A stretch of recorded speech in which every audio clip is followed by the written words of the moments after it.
3 hours. 4 to 5 hours. 10 hours. 3 to 4 hours. It is not calculable. 7 or 8 hours a day on the internet. For some reason, I feel like I'm addicted to it.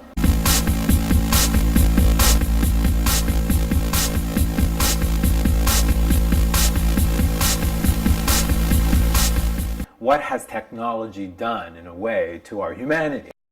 It's called social networks. It's not called social connection. I feel like it's like a leash. The internet's here to stay. They're being taught to be stupid.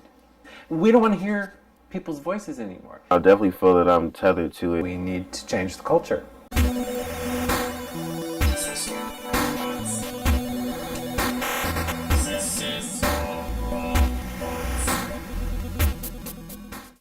I work for a computer store in Camarillo, California. I'm a housewife with aspirations to be a writer. I have 2 grown children. My son is 32 and my daughter is 27. My name is James Haley.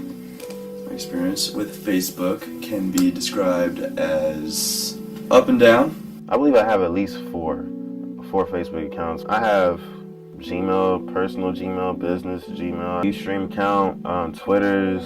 I think I have like 4 like pages, so yeah, it's a lot going on. I wouldn't say I have like alter egos because I'm talking about different things. People have a longing for connection, and the product isn't satisfying the longing. It's intensifying the longing. And so they want more and they want more.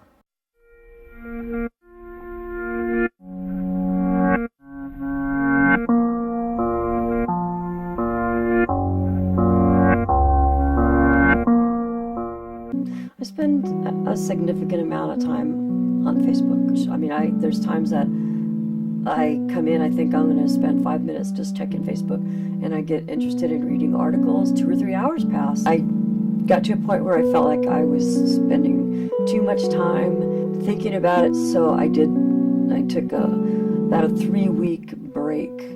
After the first few days, I felt very liberated.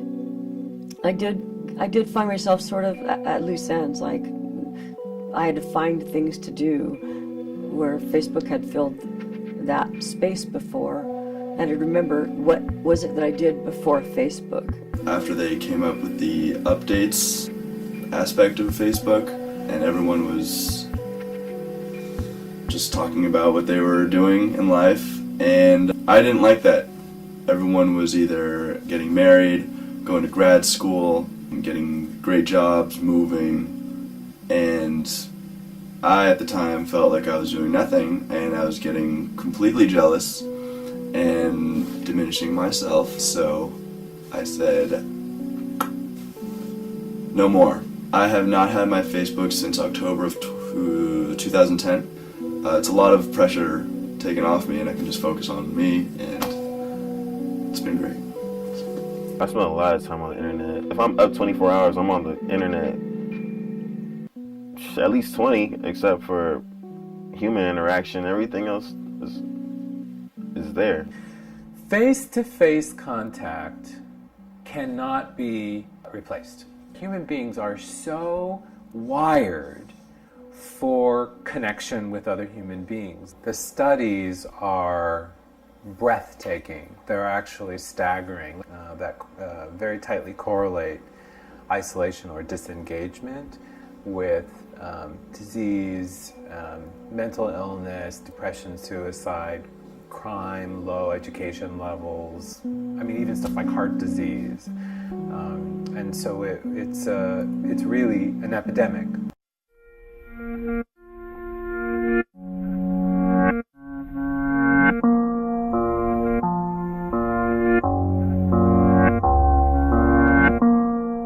Since I got rid of my personal Facebook, I just talk more with my family. Although my time may not be directly have shifted from Facebook to family time, I think I've definitely opened up more as far as communicating and expressing myself with them, which I hadn't done a lot, even as a kid. When I interact with my kids on Facebook. It does tend to be of a more superficial nature. I have a lot of friends I've never met they're on Facebook. I didn't meet them on Facebook though. I met them on email list many, many years ago, and we just have stayed friends on we had Live Journal and other ways of staying in touch over the years. Facebook made it a lot easier, and also there's pictures, we can put a face to the names now, but it's pretty neat to actually have friends that I've known for 13 years that even though I've never met them. I don't know if this is true of most people, but I had friends as my Facebook friends who were not my friends, who I in fact did not like, but you keep them on there because you don't want to cause any kind of drama if you see them in person. So now that I don't have Facebook, I just don't have to deal with that. Nowadays, a lot of people do use their phones when they're communicating with people, when they're out in social environments. If I had the internet on my phone, I would never get off of it. I would be that guy at a party, like in the corner, tweeting about how I'm at a party when I'm not even partying or something. The phone is like people putting glasses over their face, or it makes people have an excuse for not trying to interact with people, instead of saying, okay, let me figure out a way to establish a connection with this person. Here's the great paradox of this, because when they're doing that, they're, I think, responding to a longing to be in connection. And I worry at the same time that it's going to make people think that they have the same quality of relationships.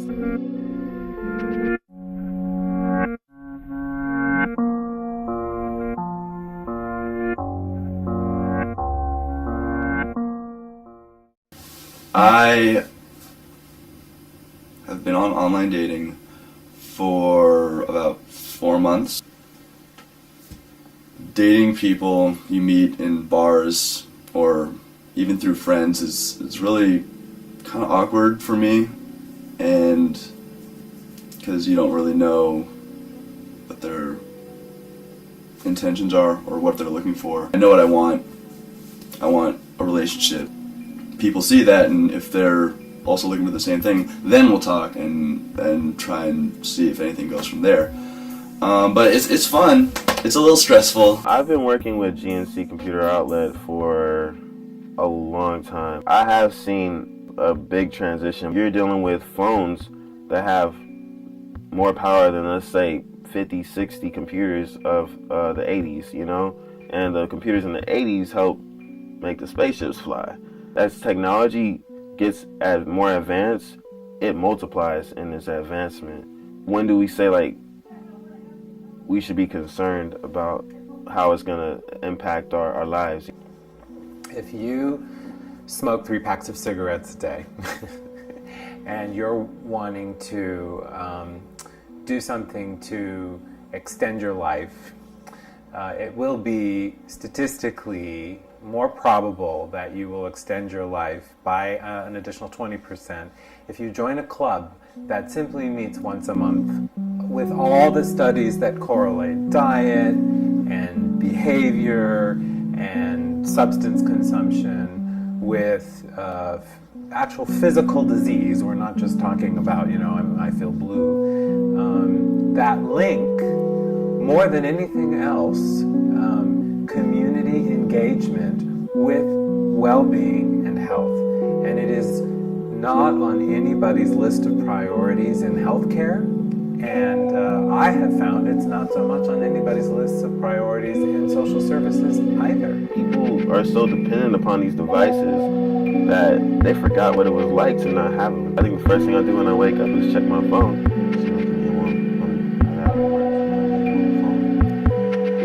I think a lot about how much the world has changed with Facebook and other kinds of technology. Kids are spending way more time playing games or fooling around on the computer or fooling around with their phones.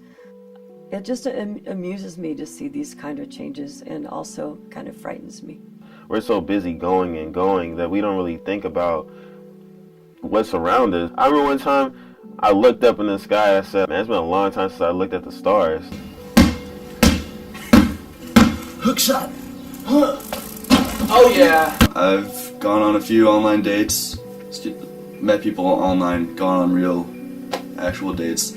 Some experiences are better than others, some are absolutely horrible. Not being able to hold a conversation is probably my biggest pet peeve. People are losing the skills that they need to engage in very meaningful, more extended kinds of conversations with one another. Skills of inquiry, curiosity, interest, how to carry on a conversation. Without those skills, people can get then anxious if they get into close quarters with a few people.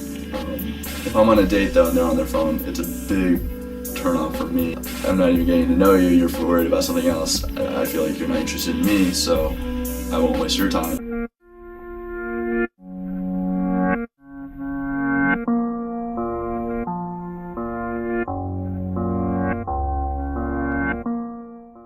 Now that I'm not spending so much time on Facebook, I like to play guitar a lot, ride my bike, work out, I do some yoga and Pilates, just getting outdoors.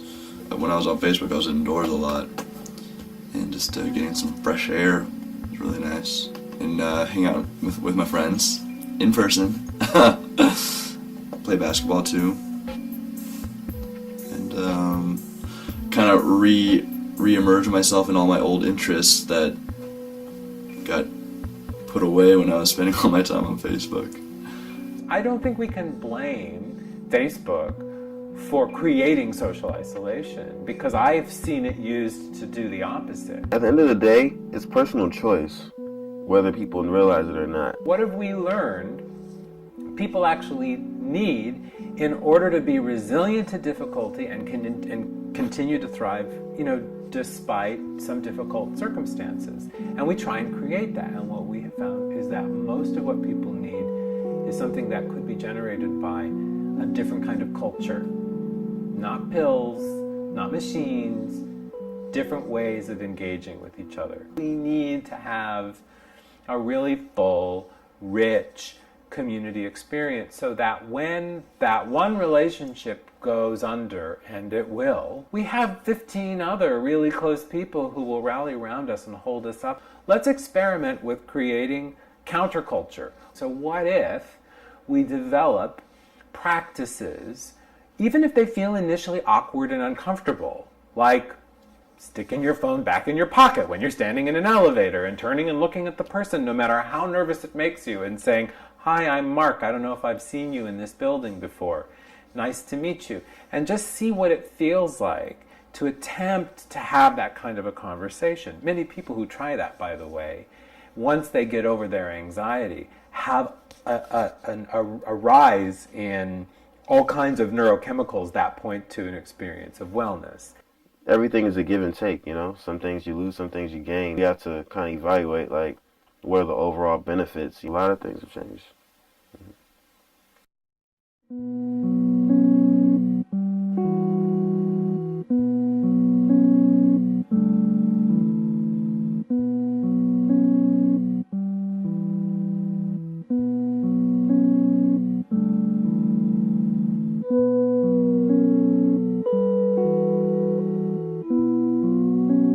See if anyone's messaged me, but no one has.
favorite person in the world is Cassandra Ahn because she's awesome. This is going in the film. Yeah.